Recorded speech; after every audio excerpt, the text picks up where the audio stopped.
कहते हैं सबसे खूबसूरत समय बचपन से लेकर किशोर उम्र का होता है। इस उम्र में हुआ प्यार भी सबसे प्यारा होता है, कभी न भुलाया जा सके ऐसा।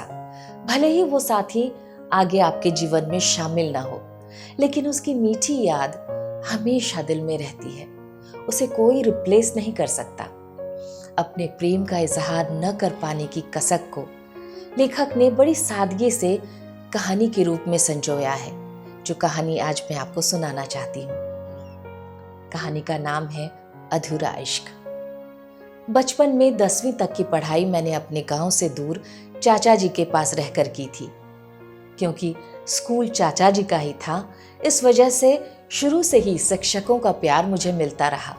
वैसे तो मेरे बहुत सारे दोस्त हुआ करते थे, मगर शुरू से लेकर अंत तक मेरी एक दोस्त थी जिसका नाम था श्रेया। बचपन से ही मैं उसके साथ काफ़ी घुला मिला था और दोस्ती भी काफ़ी गहरी हो गई थी। अक्सर मैं उसके घर भी जाया करता था, साथ में खेलते थे, लड़ाइयाँ करते थे और इन सब से वक्त मिले तो थोड़ी बहुत पढ़ाई भी। खैर, वक्त बीतता गया और हम 10वीं क्लास में पहुंच चुके थे। दोस्ती तो थी, मगर इतना पता नहीं था कि प्यार भी हो सकता है, क्योंकि मैंने उस तरफ कभी ध्यान ही नहीं दिया।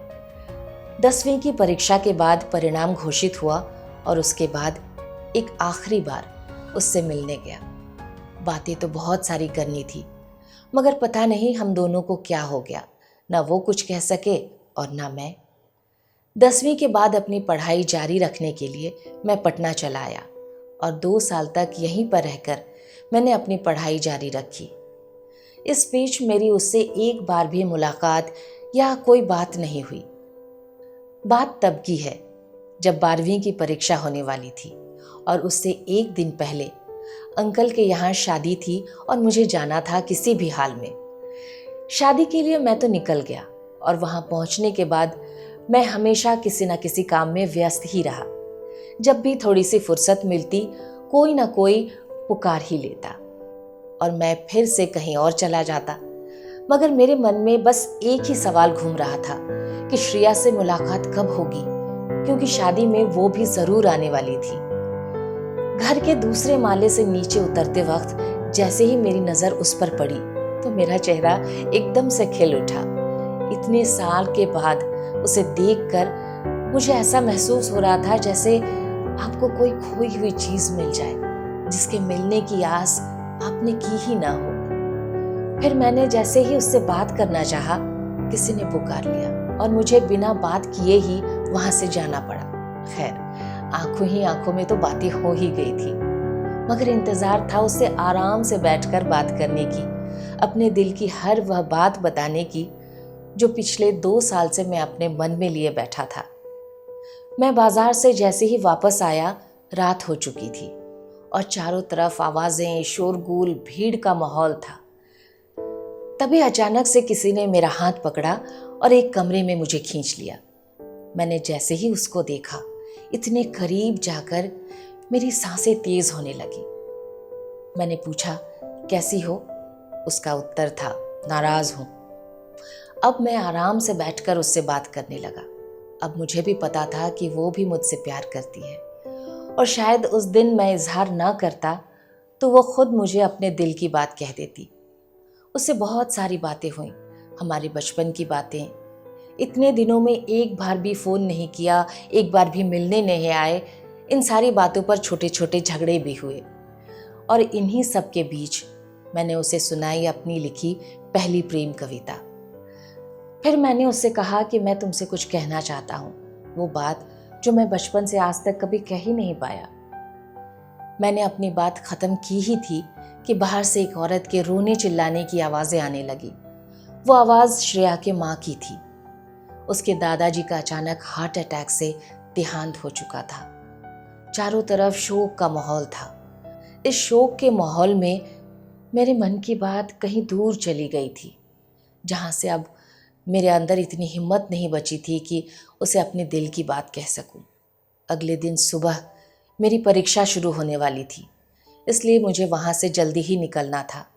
जैसे तैसे रात गुजारी और सुबह होते ही मैं वहाँ से निकल गया। मेरे अंदर बहुत छटपटाहट थी।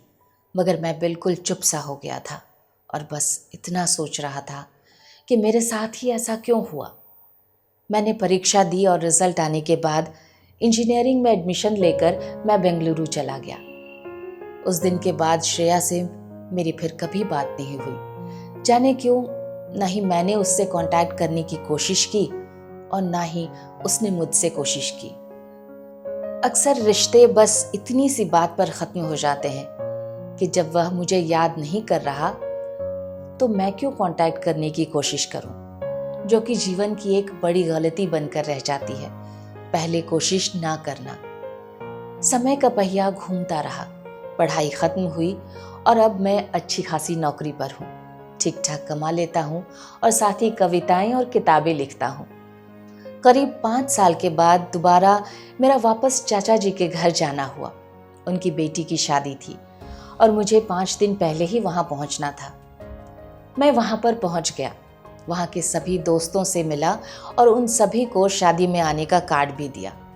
एक शाम को जब मैं घर में बैठा था तब अंकल ने कहा, मनीष, श्रेया याद है ना, आज जाकर उसके घर भी कार्ड दे आओ और बहुत समय हो गया उससे मिले, उससे मिल भी लेना, आखिर तुम्हारी बचपन की दोस्त जो ठहरी। मैंने सर हिलाकर हाँ में जवाब दिया और फिर मन में बहुत सारे सवाल लिए, एक अजीब सी बेचैनी के साथ कि वो कैसी होगी, क्या कर रही होगी, क्या मेरी मुलाकात उससे होगी भी या नहीं। इस तरह के कई सवालों के साथ मैं थोड़ी देर के बाद उसके घर के लिए निकल पड़ा। मैंने अपने एक दोस्त को फ़ोन करके बुलाया और साथ चलने को कहा। रास्ते में मैंने उससे पूछा, तुम्हें श्रेया याद है जो मेरे साथ पढ़ती थी? उसी के घर पर चलना है कार्ड देने। आजकल वो क्या कर रही है? घर पर ही रहती है या कहीं बाहर पढ़ाई कर रही है? तुम्हें कुछ पता है? इतने में उसने मेरे चेहरे को गौर से देखा और कहा, अरे श्रेया, उसकी तो 3 साल पहले शादी हो गई है, क्या तुम्हें पता नहीं? यह सुनकर ऐसा लगा जैसे मेरे अंदर कुछ मर गया हो, एक खालीपन सा महसूस करने लगा। मुझ में आगे चलने की हिम्मत ही नहीं बची थी, आंखों से आंसू टपकने को थे, मगर मैं बिना कुछ रिएक्ट किए चलता रहा और उसके घर को पहुंचा। दरवाजे की घंटी भी बजाई। उसकी माँ ने दरवाज़ा खोला। उन्होंने मुझे झट से पहचान लिया और कुछ देर बात करके बोली कि मैं चाय बना कर लाती हूँ, तब तक मैं तुम्हारी झगड़ालू दोस्त श्रेया को भेजती हूँ, वो भी तो कल ही आई है ससुराल से, उसको पता चलेगा तो बहुत खुश होगी, इतने दिनों बाद तुम दोनों जो मिल रहे हो। सामने से पायल की आवाज़ और तेज़ी से किसी के आने की आहट सुन मेरे दिल की धड़कन और बढ़ गई थी।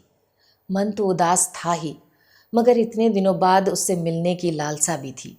नीली साड़ी, लाल बिंदी और उसके हाथ में एक फ़ोन था। अरे, तुम इस जन्म में आ ही गए, उसने कहा। मैं बिना कुछ उत्तर दिए, आंखों में थोड़े से आंसू लिए उसकी तरफ बस देखे जा रहा था।